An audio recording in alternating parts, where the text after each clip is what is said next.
خاندان کے لیے ایک قابل مثال شخصیت بن سکے۔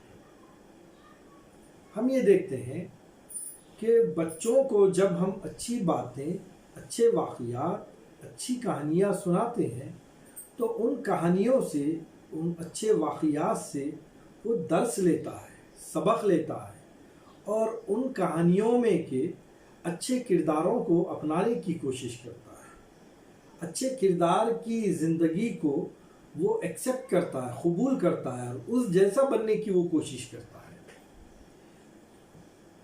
یقیناً بچوں کی تربیت میں کہانیاں، داستانیں بہت زیادہ اہمیت رکھتی ہیں، اسی لیے اس کو ادب میں شامل کیا گیا ہے۔ کیونکہ ادب کی ایک تعریف اور بھی ہے، وہ تعریف یہ ہے کہ اچھائی کی طرف بلانا ادب کہلاتا ہے، اچھائی کی دعوت دینا بھی ادب کہلاتا ہے۔ اب اگر ہم کچھ ایسے مثالی کہانیاں جو بچوں کو پیش کرتے ہیں، جس کے سننے سے بچہ اچھی عادتوں کو اپناتا ہے، تو یقیناً وہ ادب کا مقصد ہی ہے۔ داستانیں ادب کا ایک لافانی حصہ ہے، کبھی فنا نہیں ہونے والا حصہ۔ اگر داستان کو ادب سے ہٹا دیا جائے تو پھر ادب ادھورا رہ جاتا ہے، کیونکہ نہ صرف بچے ادب کے قائل رہتے ہیں، کیونکہ نہ صرف بچے ہی کہانیاں سننا پسند کرتے ہیں، بلکہ بڑوں کی بھی فطرت میں کہانیوں کو سننا بہت شامل رہتا ہے۔ اس کی مثال ہم دے سکتے ہیں، جیسے آج کے زمانے میں ہم پکچر دیکھتے ہیں، اگر وہ پکچر کی، وہ فلم کی کہانی دلچسپ ہو تو آدمی پھر اس کو بار بار بھی دیکھتا ہے۔ ہم دیکھتے ہیں کہ کئی فلمیں ایسی ہوتی ہیں کہ تھیٹر میں وہ سالہ سال چلتے رہتی ہیں، اور آدمی بار بار اس کو دیکھنا پسند کرتے رہتا ہے۔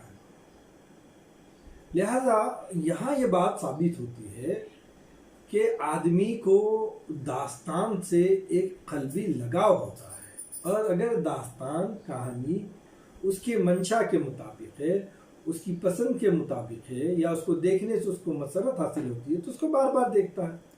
تو گویا بڑوں کی دلچسپی میں بھی داستانیں شامل رہتی ہیں۔ لہذا یہ ادب کا ایک اٹوٹ حصہ ہے، ادب کو اس سے ہم جدا نہیں کر سکتے۔ ادب کی بنیاد ہی جو ہے انسان کو مسرت پہنچانا ہے، اور انسان کی فطرت میں ایسی باتوں کو دیکھنا، سننا، اور دیکھیے داستانوں میں بھی بہت ساری باتیں ایسی ہوتی ہیں جس کو انسان اپنی آنکھوں سے دنیا میں نہیں دیکھتا ہے، اس کے خواب و خیال سے ماورا ہوتی ہیں وہ باتیں داستانوں میں شامل۔ اب وہ باتیں جو اس کا صرف دماغ سوچا تھا، داستانوں میں جب پڑھتا ہے، کسی جن کو دیکھتا ہے، ہوا میں اڑ کے جاتا رہتا ہے نا، کوہ خاف کے پریوں کو دیکھتا ہے، اب وہ اس کی سوچ، اس کی فکر کی تکمیل کرتے رہتے ہیں، اس کو اس سے مسرت حاصل ہوتی ہے۔ لہذا انسان کی فطرت میں یہ بنیادی طور پر بات ہے کہ داستانیں، کہانیاں سننا شامل ہے، اور اس کو جس چیز سے مسرت حاصل ہوتی ہے اس کو بارہا دیکھا کرتا ہے۔ اور داستان اردو ادب کا ایک لافانی جز ہے۔ اب داستان کسے کہتے ہیں؟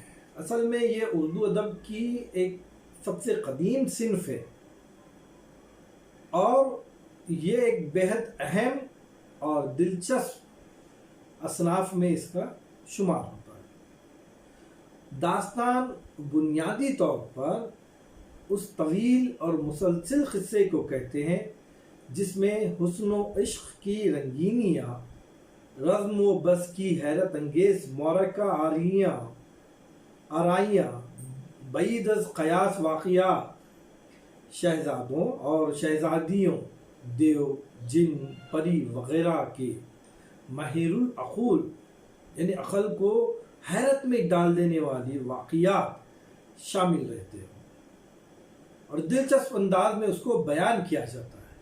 ان کے بیان میں زبان و بیان کی حلاوت، وہ اثر آفرینی کا بھی خاص خیال رکھا جاتا ہے،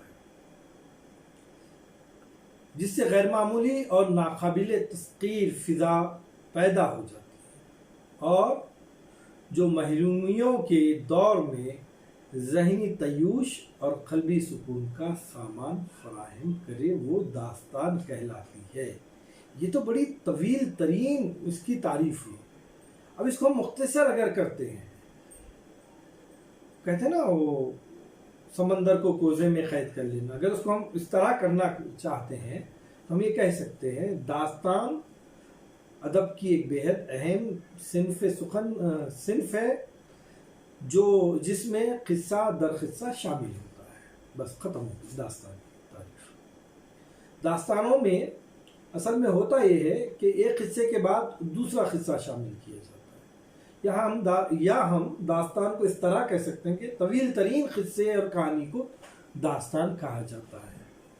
طوالت تو واو الف لام تھی، طوالت یعنی طویل، بہت لمبا سلسلہ، یہ داستان کا بنیادی جز ہے۔ اگر کسی کہانی میں طوالت نہ ہو تو یقیناً وہ داستان نہیں کہلاتی۔ ایک بہت ہی قدیم مثال ہے کہ لکھنؤ میں ایک نواب صاحب رہا کرتے تھے، انہیں داستانیں سننے کا بہت زیادہ شوق تھا، اور اس زمانے میں داستان گو بھی رہا کرتے تھے۔ بھئی زمانہ تو آج بدل چکا ہے، ٹیکنالوجی بہت ترقی کر چکی ہے، تھیٹر، پکچرز، ایسی نئی چیزیں جو ہیں ایجاد ہو چکی ہیں، انسان جا کے بھی دل بہلا سکتا ہے، گھر میں بیٹھ کر بھی دل بہلا سکتا ہے۔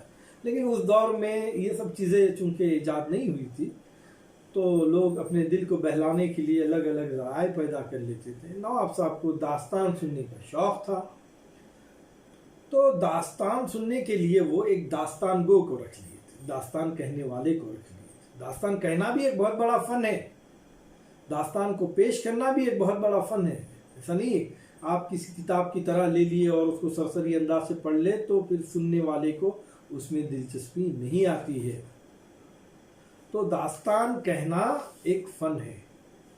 تو نواب صاحب نے ایک داستان گو کو رکھ لیا، رکھ لینے کے بعد وہ داستان گو نواب صاحب کو روزانہ ایک قصہ، ایک واقعہ داستان کا سنایا کرتا۔ سلسلہ چل رہا تھا ایک کہانی کا کہ اسی اثناء میں، اسی دوران جو ہے اس داستان گو کو کچھ ضروری مصروفیات کے سبب کی وجہ سے لکھنؤ سے باہر جانا تھا۔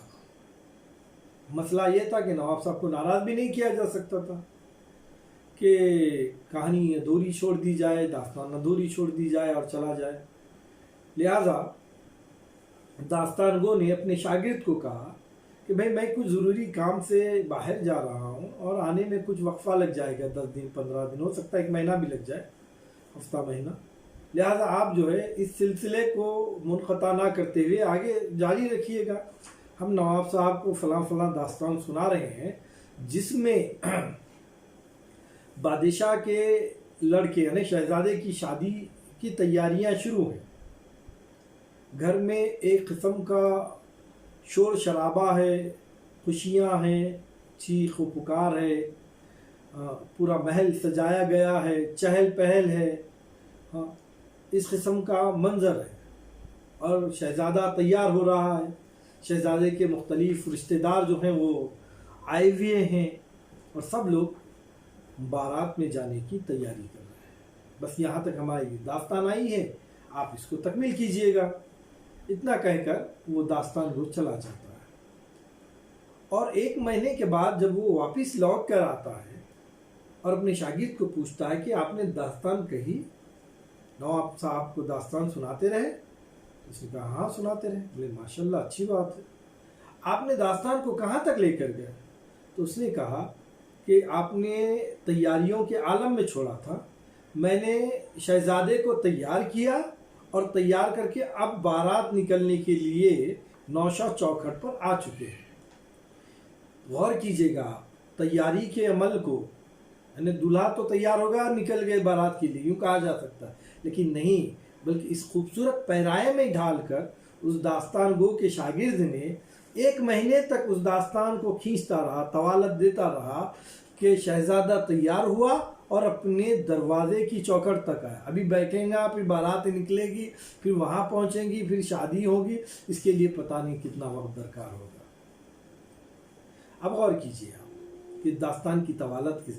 اب اس میں ایک بات ہوتی ہے کہ کسی بات کو، ایک موضوع کو یوں ہی بیان کرتے چلے جائے تو بوریت کا احساس بھی ہوتا ہے.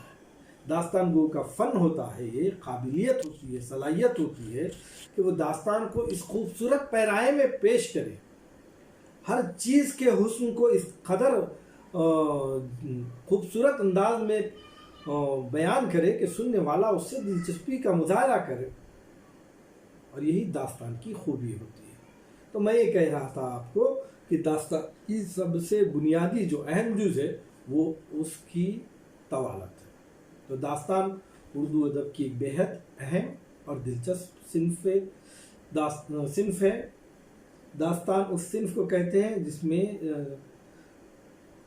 قصہ در قصہ شامل ہوتا ہے، طویل ترین کہانیاں شامل ہوتے ہیں، اسے داستان کہتے ہیں. اور اس کی بنیادی اہمیت اس کی طوالت ہوتی ہے. آج کے لیے اتنا کافی ہے. انشاءاللہ دوسرے لیکچر میں ہم داستان کے اجزاء ترکیبی اور داستان کی دیگر باتوں کے تعلق سے معلومات حاصل کریں گے، اس پہ روشنی ڈالیں گے. آج کے لیے اتنا کافی ہے. بہت بہت شکریہ.